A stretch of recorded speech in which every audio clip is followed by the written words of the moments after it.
Hello friends, welcome to my channel. మీకు కనుక ఈ వీడియో నచ్చినట్లయితే తప్పకుండా లైక్ చేయండి. కిషోర్ రోడ్డు మీద వెళ్తూ ఉంటాడు. ఇక అలా వెళ్తున్నప్పుడు ఎలాగైనా సరే ఆద్యతో ఒకసారి మాట్లాడాలని చెప్పి కిషోర్ ఒక వ్యక్తి ఫోన్ని తీసుకుంటాడు. అమ్మ ఆద్య అని చెప్పి కిషోర్ మాట్లాడుతూ ఉంటే, డాడీ ఎక్కడున్నారు డాడీ, మీకోసం నేను ఎన్ని రోజులుగా వెతుకుతున్నానో తెలుసా అని చెప్పి ఆద్య అంటూ ఉంటుంది. అమ్మ ఆద్య, నీతో నేను చాలా విషయాలు మాట్లాడాలమ్మా, అర్జెంటుగా నేను నిన్ను కలవాలని చెప్పి అంటూ ఉంటే, డాడీ మీరేం కంగారు పడకండి, మీరు ఎక్కడున్నారో చెప్పండి, నేనే అక్కడికి వస్తాను అని చెప్పి ఆద్య అంటూ ఉంటుంది. ఇక అప్పుడు కిషోర్ పక్కనున్న వ్యక్తితో, ఇది ఏ ఊరండి అని చెప్పి అంటూ ఉంటే, ఇది పురంధరపురం అని చెప్పి అతను అంటూ ఉంటాడు. అమ్మ ఆద్య, నేను పురంధరపురంలో ఉన్నాను అని చెప్పి కిషోర్ అనగానే, అవునా అయితే అక్కడే ఉండండి డాడీ, నేను ఇప్పుడే వస్తున్నాను అని చెప్పి ఇక అలా ఆద్య, దేవుడా దయచేసి నేను వెళ్ళేంత వరకు మా డాడీకి ఏం కాకుండా నువ్వే చూసుకోవాలి, మా డాడీకి ఏమీ కాకూడదు, ఆయన మళ్ళీ క్షేమంగా ఇంటికి రావాలి అని చెప్పి ఇక అలా ఆద్య ఆటోలో కిషోర్ దగ్గరికి వెళ్తూ ఉంటుంది. ఒకసారి పెద్దనాన్నకు కూడా ఫోన్ చేసి ఈ విషయం చెబుదాం అనుకుని ఇంటికి ఫోన్ చేస్తుంది. రఘురామ్ రామ ఇద్దరూ కలిసి శౌర్య దగ్గరికి వెళ్ళడంతో అప్పుడు జానకి ఫోన్ లిఫ్ట్ చేస్తుంది. అమ్మ ఆద్య ఎక్కడికి వెళ్ళావమ్మా అని చెప్పి జానకి అడుగుతూ ఉంటుంది. ఇక దాంతో ఆద్య, పెద్దమ్మ నేను డాడీ కోసం వెళ్ళాను అని చెప్పి ఆద్య అనగానే ఇకప్పుడు జానకి, ఏంటి కిషోర్ కోసం వెళ్ళావా, ఇంతకీ కిషోర్ ఎక్కడున్నాడట అమ్మా అని చెప్పి జానకి అడుగుతూ ఉంటుంది. పురంధరపురంలో ఉన్న పూల తోట బావి దగ్గర ఉన్నారట అని చెప్పి ఇప్పుడే నేను డాడీని తీసుకుని రావడానికి వెళ్తున్నాను అని చెప్పి ఆద్య అంటూ ఉంటుంది. ఇక దాంతో జానకి, జాగ్రత్తమ్మ, ఏదైనా అవసరం ఉంటే ఫోన్ చేయని చెప్పి ఆద్యతో అంటూ ఉంటుంది. అలాగే పెద్దమ్మ అని చెప్పి ఆద్య ఫోన్ పెట్టేస్తుంది. ఇక ఈ విషయాలన్నీ కూడా పార్వతి వింటుంది. ఇందాక ఆ చారు కిషోర్ గురించి నన్ను అడిగింది, అంటే ఖచ్చితంగా కిషోర్ ఇక్కడికి రావడానికి చారు టెన్షన్ పడడానికి ఏదో సంబంధం ఉండే ఉంటుంది, ఒకసారి ఫోన్ చేసి ఈ విషయం చెబుతామనుకుని పార్వతి చారుకి ఫోన్ చేస్తూ ఉంటుంది. ఇకప్పుడు చారు, అబ్బపిని నేను చాలా టెన్షన్లో ఉన్నాను, ఎందుకు ఇప్పుడు ఫోన్ చేసి అనవసరంగా నన్ను డిస్టర్బ్ చేస్తున్నావు అని చెప్పి అంటూ ఉంటే, నీకు ఒక సీక్రెట్ చెప్పాలి చారు అని పార్వతి అంటూ ఉంటుంది. సీక్రెట్లు చెప్పుకునే టైం ఇదా పిన్ని, నేను టెన్షన్లో ఉన్నాను అని చెప్పి ఇక అలా చారు అంటూ ఉంటే, కిషోర్ పురంధరపురం పూల తోట బావి దగ్గర ఉన్నాడట, ఆ సీక్రెట్ చెప్దామనే ఫోన్ చేశానని పార్వతి అంటూ ఉంటుంది. ఏంటి పిన్ని నువ్వు అనేది, పురంధరపురంలో కిషోర్ ఉన్నాడా అని చెప్పి చారు అంటూ ఉంటే, అవునే ఆ ఆద్య ఇప్పుడే ఫోన్ చేసి మీ పెద్దమ్మకు చెప్పింది, కిషోర్ని తీసుకొని రావడానికి ఆద్య ఇప్పుడే అక్కడికి వెళ్తుందట అని చెప్పి పార్వతి అనగానే, సరే థ్యాంక్స్ పిన్ని, నేను మళ్ళీ ఫోన్ చేస్తాను అని చెప్పి చారు ఫోన్ పెట్టేసిన తర్వాత చలపతితో, నాన్న ఆ కిషోర్ గాడు పురంధరపురంలో ఉన్నాడట, ఆ ఆద్యకు ఆల్రెడీ ఈ ఇన్ఫర్మేషన్ తెలిసి వాడిని ఇంటికి తీసుకొని రావడానికి అక్కడికి వెళ్తుందట, ఆ ఆద్య కంటే ముందుగా వెళ్ళి మనం ఆ కిషోర్ గాడిని పట్టుకుందాం, లేదంటే ఈరోజు నా నిజ స్వరూపాన్ని ఇద్దరూ కలిసి ఇంట్లో బయట పెట్టేస్తారు, పెద్దనాన్నకు గనక ఈ విషయం తెలిస్తే నన్ను చంపేస్తాడు అని చెప్పి అలా చలపతిని తీసుకొని పురంధరపురం వెళ్తూ ఉంటుంది. ఇక పురంధరపురంలో కిషోర్ ఒకచోట ఆద్య కోసం ఎదురు చూస్తూ ఉంటాడు. ఇక చారు రౌడీలకు కూడా ఫోన్ చేసి అక్కడికి రమ్మని చెబుతూ ఉంటుంది. దాంతో కిషోర్ని రౌడీలు అటాక్ చేయబోతూ ఉంటే కిషోర్ అక్కడి నుండి తప్పించుకుంటూ ఉంటాడు. ఇక ఆద్య ఆ పూల తోట బావి దగ్గరికి వెళ్ళేసరికి కిషోర్ అక్కడ లేకపోవడంతో, ఇదేంటి డాడీ ఇక్కడే ఉంటానని చెప్పారు కదా, మరి ఏమైపోయి ఉంటారు అని చెప్పి అలా చుట్టుపక్కల అంతా కూడా చూస్తూ ఉంటే ఒక పెద్దాయన అక్కడ కూర్చొని ఉంటాడు. తాత తలకట్టుతో ఇటువైపుగా ఎవరైనా వచ్చారా అని ఆద్య అడుగుతూ ఉంటే, ఇందక్కడి వరకు ఒక అతను ఇక్కడే చాలాసేపు కూర్చున్నాడమ్మా, ఇప్పుడే కొంతమంది రౌడీలు అతని వెంట పడడంతో అతను ఇటువైపే వెళ్ళాడు అని చెప్పి ఇక అలా ఆ పెద్దాయన ఆద్యకి చెప్పడంతో ఆద్య, అయ్యో ఆ చారుకి డాడీ ఇక్కడికి వచ్చిన విషయం తెలిసిపోయిందనమాట, ఎలాగైనా సరే డాడీని కాపాడుకోవాలి అని చెప్పి ఆద్య అలా కిషోర్ కోసం పరుగులు తీస్తూ ఉంటుంది. మరోవైపు శౌర్య మాజీ లవర్ స్వప్న శౌర్య కోసం అని చెప్పి అమెరికా నుండి తిరిగి వచ్చేస్తుంది. సారీ శౌర్య, ఒకప్పుడు నేను అమెరికాకి వెళ్ళి చదువుకోవాలని చెప్పి నీ ప్రేమని కాదనుకున్నాను, కానీ అక్కడికి వెళ్ళిన తర్వాత తెలిసింది నేను నిన్ను మర్చిపోలేకపోయానని చెప్పి.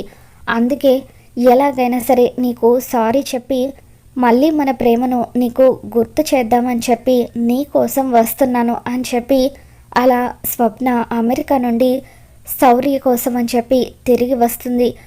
ఇక శౌర్యము స్వప్న మీద చాలా కోపంగా ఉంటాడు. ఒకప్పుడు నువ్వు నన్ను మోసం చేశావు, నా ప్రేమను కాదనుకొని దూరంగా వెళ్ళిపోయావు.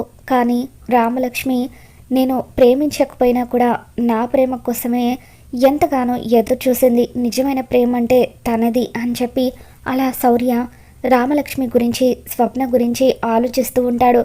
ఇక రఘురామ్ రామలక్ష్మి ఇద్దరు కూడా శౌర్య కోసం అని చెప్పి శౌర్య ఇంటికి వస్తారు. ఇక శౌర్య గదిలో రెస్ట్ తీసుకుంటూ ఉంటే అమ్మ రామ నువ్వు వెళ్ళి అబ్బాయిని తీసుకురా అని చెప్పి రఘురామ్ అంటూ ఉంటాడు. దాంతో రామలక్ష్మి ఒంటరిగా ఉన్న శౌర్య దగ్గరికి వస్తుంది. ఇక అలా శౌర్య నిలబడి ఏదో ఆలోచిస్తూ ఉంటే వెనక నుండి రామలక్ష్మి శౌర్యని హక్ చేసుకుంటుంది. రామలక్ష్మి అని చెప్పి శౌర్య అంటూ ఉంటాడు. వచ్చింది నేనని మీరు ఎలా గుర్తుపట్టారు సార్ అని చెప్పి రామలక్ష్మి అంటూ ఉంటే అప్పుడు శౌర్య నీ స్పర్శను నేను గుర్తుపట్టగలను రామలక్ష్మి, నువ్వు నేను వేరు వేరు కాదు, మనమిద్దరం ఒకటే అని చెప్పి అంటూ ఉంటాడు.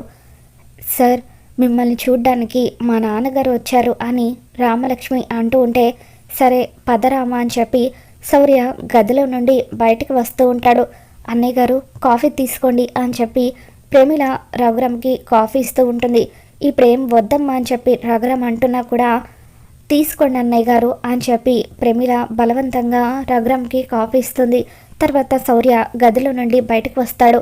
నమస్కారం బాబు అని చెప్పి అలా రఘురామ్ ఇప్పుడు ఎలా ఉందని చెప్పి శౌర్యని అడుగుతుంటే పర్వాలేదు సార్ ఇప్పుడు కొంచెం బెటర్ అని శౌర్య అంటూ ఉంటాడు.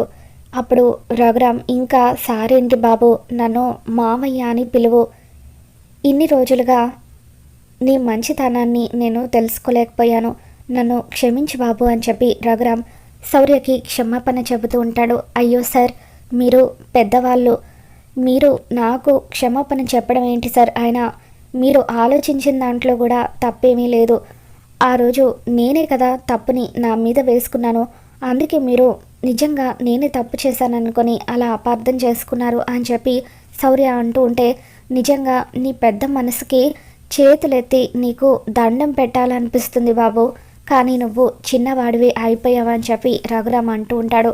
ఇక ఆ తర్వాత శౌర్యతో బాబు ఇన్ని రోజులుగా ఇక మీ మధ్య వచ్చిన మనస్పర్ధలు చాలు, ఇక మీదటైనా మీ ఇద్దరు పెళ్లి చేసుకొని పిల్లా పాపలతో సంతోషంగా ఉండాలి, అందుకే నేను ఒక నిర్ణయానికి వచ్చాను, మీరు సరే అంటే రేపే పంతులు గారితో మాట్లాడి మీ ఇద్దరి పెళ్ళికి ముహూర్తాలు పెట్టిస్తాను అని చెప్పి అలా రఘురామ్ అంటూ ఉంటే శౌర్య ఏం మాట్లాడకుండా ఆలోచనలో పడతాడు.